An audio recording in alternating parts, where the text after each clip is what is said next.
What's up guys, my name is Enigma, and in today's gameplay you're gonna be seeing me play some Black Ops 3 public matches. I almost dropped a nuke in this game. I think I was like 2 kills off, and I also made some kids rage quit, so it was a pretty good game regardless. But apart from that, you're also gonna be hearing boring old me talk about the next Call of Duty. So today I really wanted to talk about my concerns for the next Call of Duty and what I hope to be in the next Call of Duty. Now, as you all know, the next Call of Duty is going to be Call of Duty World War II. It's going to be a boots on the ground COD set in, well, World War II. And it's not going to have any, jetpacks or advanced movement system anymore, which is good. It's going to bring back a lot of old players, and I think it's going to be just a great game in general, because I don't really like the fast pace of futuristic Call of Duty games. But based on the multiplayer reveal, they had a reveal trailer for Call of Duty World War II. Based on that, there are a few concerns regarding it. Now, first of all, if you take a close look at a multiplayer reveal, you'll see at one part of the reveal, you can see the character doing this kind of fast mini dash to the left or the right. It kind of looks like they're strafing at a faster speed, and they did a quick dash to the right. Now, you have to remember that the developers of World War II are going to be Sledgehammer Games. And Sledgehammer Games were the people who created the dash movement system in Advanced Warfare. So it wouldn't be a big stretch to think that they're going to bring back the dash system into World War II, but they're going to bring a very toned down version of that dash system. It's just going to be someone strafing fast to the left or the right. There's going to be a quick mini dash, It's not going to be anything like jetpacks boosted dashing like in Advanced Warfare. However, this can be a problem, and I'm going to talk about why this is a problem. See, the problem with the past CODs is that the movement system has just been really fast, and that affects the pace of the game, which is what worries me about this next COD. The pace of the game is very important, and there are a lot of factors that determine the pace of the game in Call of Duty. First of all, it's the movement system. Now, you need to have a movement system that it's not gonna reward just sitting down and doing nothing like in Modern Warfare 2, where you just in Modern Warfare, where you just, it's where you just basically, if you pre-aim, you win. You need a movement system that rewards people for moving, but at the same time gives people who pre-aim the advantage, Unlike Infinite Warfare, where it's just constantly fast-paced. And in order to have a movement system for that, I think in order to benefit players for moving around and getting map control, you should have unlimited sprint, first of all. I believe that the game should have unlimited sprint. But second of all, I think that the game should have no kinds of dashing or sliding or whatsoever. The reason for that is, if you're able to dash or slide in the game, you're able to abuse lines of sight. Like, let's say you can move from one piece of cover to the next piece of cover. You're able to get through that line of sight really quickly. An example of this would be the G slide from Black Ops 3, where you could just dash across the line of sight really fast.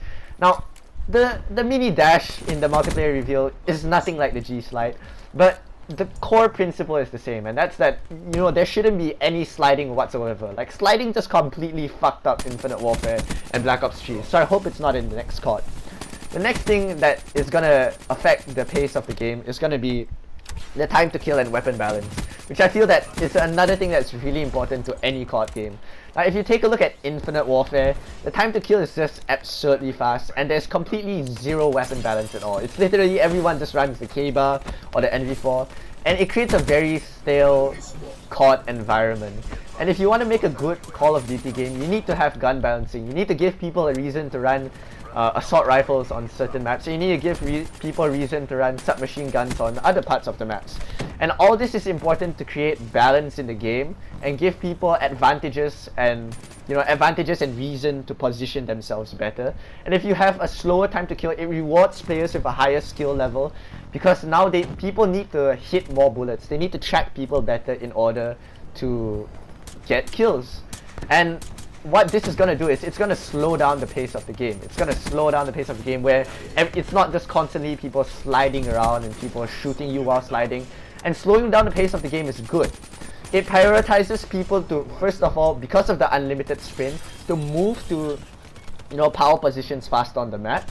But it also prioritizes people to pre-aim, and that's what I believe is a core to Call of Duty, is that you should be patient and you should be rewarded for map control. You shouldn't be able to get kills simply by just running and sliding or jumping on a guy who's pre-aiming you.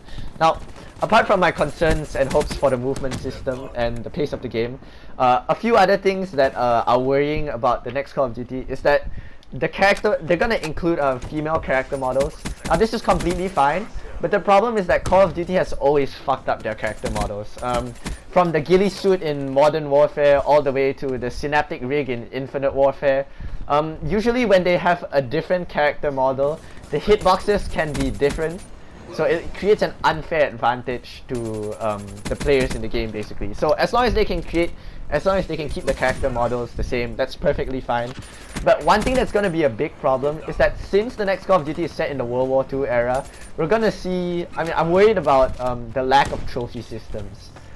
Because, you know, trophy systems are a very, they seem like a modern piece of technology. I don't remember trophy systems in World War II, you know, do you? But, you know, because of the lack of trophy systems, I'm wondering right now how strong the tacticals and nades are going to be in Call of Duty World War II. And I'd like for the tacticals and nades to be, I'd like for them to be good.